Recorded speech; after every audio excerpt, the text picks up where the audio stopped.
understand how to do this. Okay. Actually, let's do a different one. Chad, you sit up for me. So I'm on Chad's back. Okay? So turn face these. Okay, so if I'm on Chad's back, right, I always have opposite corners, right?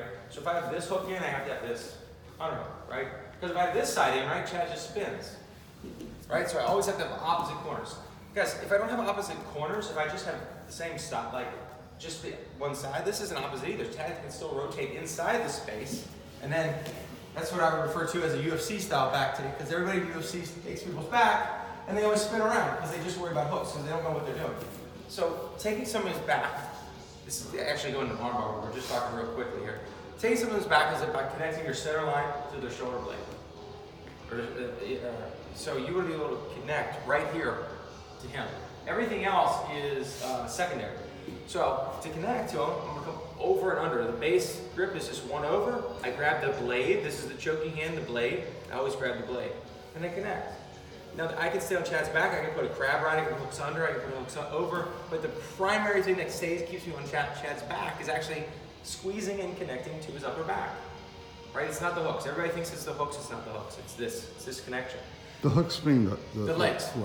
Yep. So anytime I entangle and grab with my legs, it's some variation of the word hook is going to be involved in that. Okay. So anytime I'm grabbing with my legs or entangling with my legs. So if I'm here, there's a strong side, preferably. I used to think of it as a strong side and a weak side, but there's different ways to fall. So if I have hooks in here, I have both hooks in, I can fall to this side, the blade side, the choking arm. This gives me remarkably effective control, but makes the finish harder. Okay? It's harder to negotiate this hand actually under his chin. If Chad puts his chin down, it's hard to operate. If I fall to this side, my elbow's stuck against the floor. It's very hard to operate. But at the same time, it prevents Chad from getting his head to the floor. He wants to get his head to the floor because his upper back is to the floor. And if his upper back is to the floor, this is not connected to his upper back and he's out, right? This way allows Chad to fall to bring his head to the floor. But it also allows me room to move my arm to dig under his throat. Does it make sense? Mm-hmm. Not only does it do that, but it also allows me to use my legs a lot more effectively. So today we're going to fall to this side. Now it's important that as I fall to the side, that I'm going to cheat a little bit. See what I did with my left leg? I came all the way around the lower part of his body. I come here and kind of cheat. So I'm not connected here as much as I'm connected under him. Because again, I don't want Chad's head to go down to the floor. Yeah, exactly, he's out. Okay, that's the risk here. So I'm talking to you guys here at a distance, but ideally I'm like this because I need to have my head against Chad's head because I can't let him get to the floor. Okay, so you can see that now the other leg can start to get involved and do some pretty cool stuff here. But you know, the reason I brought this up this morning is we're talking arm bars. Mm-hmm. Okay, so we're here, and Chad's doing a great job defending. Right? This is his primary defensive hand. He's doing a great job with his hand. I can't get in here. So it's time to switch plans. Okay?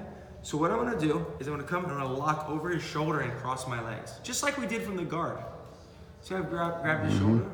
I'm going to come here and I'm going to grab his wrist. See, I go around his head and I grab his wrist. And I come here and I can move him as a bundle. As soon as he starts to go over, I bring my knee and point him with the tip of my knee. I don't bring my leg over his head. Chad, grab my ankle. Because push it to the ceiling. He comes out and gets away. So I just bring the point of my knee. Come down. And here, if he breaks his arm, I can just arm bar like this. I don't have to put it over his head. But what happens here? He defends. What do we do if we defend? Leg goes over. You know the second part of the drill, right? So this is now another way to get back to this thing that we did earlier. Okay? If everybody was here in June, we all saw this at some point. Okay? So again, over, under, fall to the underhook side. Right before I fall, Chad defends, right? He puts his hands up. So what do? I come over his shoulder. See how it's easy to come over his shoulder? The reason it's easy is because I'm under him. I did that first move. It's not a flexibility thing. It's because my hips have escaped. If I stay completely behind Chad, see I'm like 45 behind him, see he's sitting on me here? Mm-hmm. If I stay behind him more, it's gonna be, it's a flexibility thing, right? Here, this is real easy. Look, there's no, look, see how far my leg can come away from my shoulder? There's no flexibility issue here. This together holds it tight. See, whatever goes over the shoulder, remember the rule. Leg that goes over the shoulder, you help it. Even when we were in the bottom position, right? So now look, I'm gonna grab with my Kimura grip, right? And I'm gonna push him as a bundle. He starts to fall, I put my knee in, here. Now look, if he holds on, my leg goes over his head, I come here, and we know what to do. You just pull back and crank. You're gonna push your knee. So as you're knocking over, you're taking the tip of your knee, right, head. and pointing it into his chin and his jaw, and that'll help knock him down. But the first thing is with your legs together as a bundle, you're knocking over. Chad, do you remember this? Kind of. I mean, I don't think it'll help if I see it. Okay, so since there's a group of 3, the person that sits